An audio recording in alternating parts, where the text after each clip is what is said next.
Hi, everybody. So my name is Riley Henderson, and thank you for joining me today for my lesson plan. The subject I chose is math, and the grade is grade 1. So I'm just going to start by sharing my screen here. Okay, so this is my slideshow. Yeah, so I'm going to start by introducing the subject. Oh, shoot. This is right in the middle. Okay, I'm going to move this here. I'm going to start by introducing my subject, which is fractions. So, moving forward, the introduction for this lesson plan, or any lesson plan really, I think it's a great idea to start by introducing the topic with a fun little video or song, nothing long because you don't want the video to be teaching it for you, but just something to grab everyone's attention. So yeah, I think this is a great way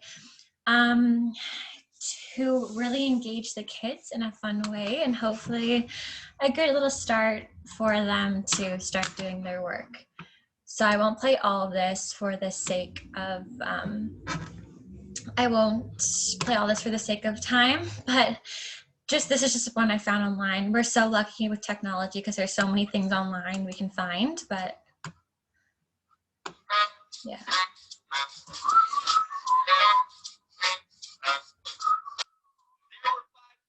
In one whole pie. The denominator of the whole pie was 5. The numerator of my part was 3, and 3/5 of the pie was for me. Mama made the apple. So yeah, I think that, okay, now I have to go back here.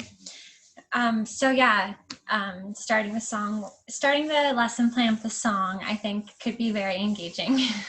Moving forward, what you will need for this lesson plan is Play-Doh for yourself and everyone in your class, a Play-Doh knife or a ruler. I think you could easily just use a ruler and that would be probably safer.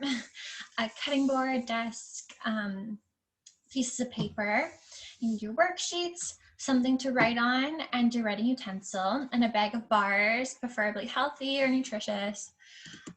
So yeah, the learning goals for this lesson is that students will be able to identify fractions and divide them into halves, thirds, and quarters. The curriculum expectations is divide whole objects into parts and identify and describe through investigation equal sized parts of the whole using fractional names. So hopefully at the end of the lesson, your students will be able to know what a denominator is and a numerator, and hopefully they will be able to do their worksheets, their independent work, and follow along with the lesson. So mine's on when you start teaching. I meant to see if there's a way you can draw on this. Ooh, there is. Okay, awesome. So you could ask some really engaging questions like, does anyone know what a fraction is? Has anyone heard of one before? Like, that's what we're going to be learning about. And then you will start by drawing a picture of a common fraction on the board to better illustrate the concept to the students. So what I would do is just draw a circle, and you ask the students how many, like, is there one circle?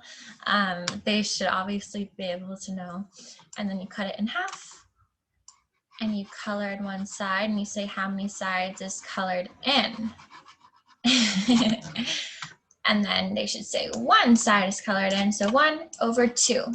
Because how many sides are there? There's 2 sides. So I think that that'd be good. Obviously on a whiteboard or chalkboard, you could do better, but yeah, so I would just start by doing different examples of that. Or it could be a square or something, and you say, how many pieces is a square cut into? So they would say 4, and then you would color in 2 pieces, and you would say how many pieces are colored in? And then 2/4, and just trying to explain, and then say like the numerator is the one on top, and the denominator is the one on the bottom. So yeah.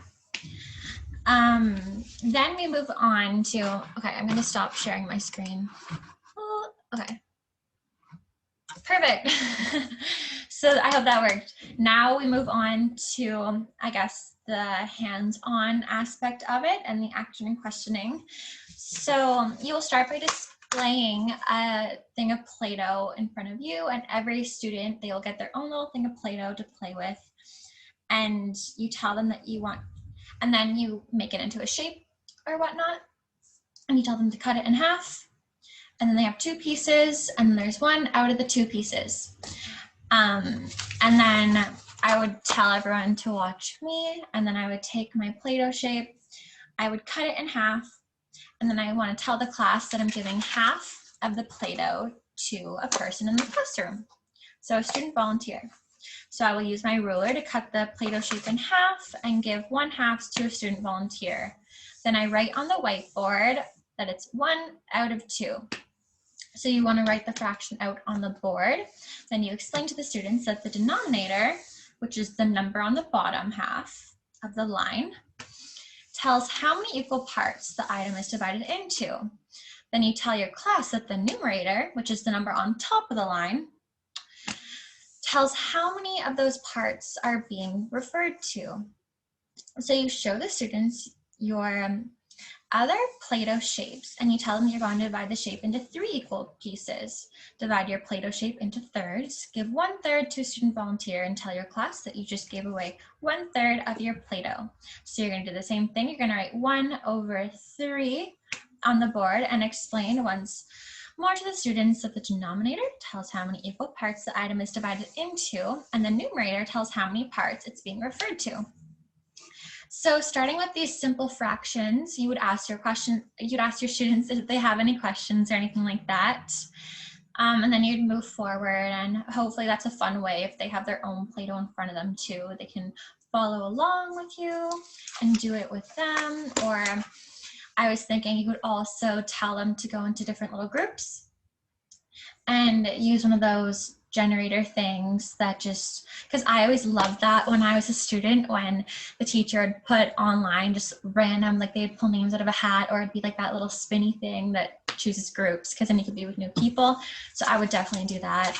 And they could work in groups, and you could give them a piece of paper of what fraction they have to cut their Play-Doh into, and they could do that in different groups, and then they could switch and just keep doing that till everyone's all done. And like, there's a bunch of different options and ways how to do this, which is awesome.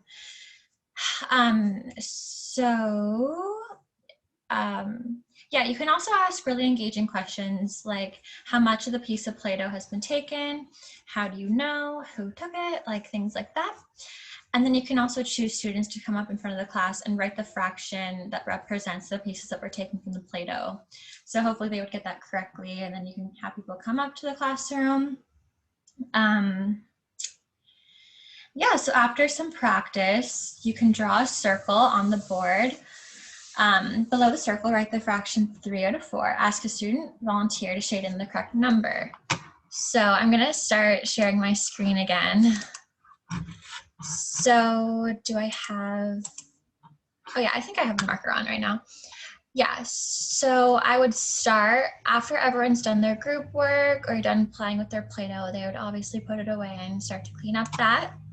And then we would start doing questions together as a group before they do their independent work. So I would draw a shape like this, and then I would write, say, 2 out of 4, and I would ask a student volunteer to come up, and then hopefully they should color in whatever 2 pieces they want out of the 4 pieces.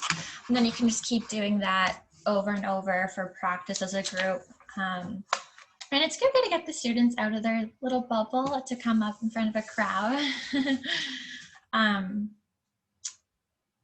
Yeah, so after the lesson, the students will be doing their independent work. I'm just gonna stop sharing this. Yeah, so after the lesson, the students will be doing their independent work. So again, online, there's so many awesome things to find. So it really helps us out, especially with fractions and this age group. There's like a million different worksheets, but what I think I would do is I would start by handing out one worksheet, something like this. So just coloring 1 out of 2, so all the shapes, and then hand them the worksheet and the crayons, and then they have to give this back to you when they're done. And then you would keep going. So you would do like 1 out of 3, 1 out of 4, then you would do like 2 out of 4, like so then you can correct their page, and they have to finish the first page before they get the second one. I think that's a good idea, because then it's not so overwhelming and they have like 5 pages and they're like, where do I start? So there's also ones like this. There's also ones like this where it tells them the color they have to do, which is pretty cool. And then I would, before the lesson is like at the very end of the lesson, I would want to do a mini quiz so you make sure your students understand, and it kind of just wraps up what they learned today. So this is like a little tiny quiz that I found that I thought would be really cool. I really hope that's not backwards, but I'm sure you get the idea. Yeah, so pass out a copy of the fraction coloring worksheet to each student along with some crayons. Instruct the students to read the instructions for each question on the worksheet, and then complete the worksheet independent. Yeah, so I already went over that. Yeah, and then once they do their quiz, when they are about to hand in their quiz at the end of the work period, I thought it'd be fun with your little bag of healthy bars, not something too crumbly because that could be very messy. I don't know if this is a good idea or not, but when they hand in their quiz, you could give them a little chocolate bar, not chocolate bar, a granola bar. And then you could tell them a fraction, write down a fraction on the piece of paper, and then they have to like break it into on a plate, obviously, if you had like little paper plates or little napkins or something in your desk, but they can end the lesson with a treat. I don't know how ideal that would be though. For every lesson you end it with a treat, but yeah, after they completed the work, if there's still time left over, they could have free time or independent group play. So that's my lesson. Thanks for watching. Bye.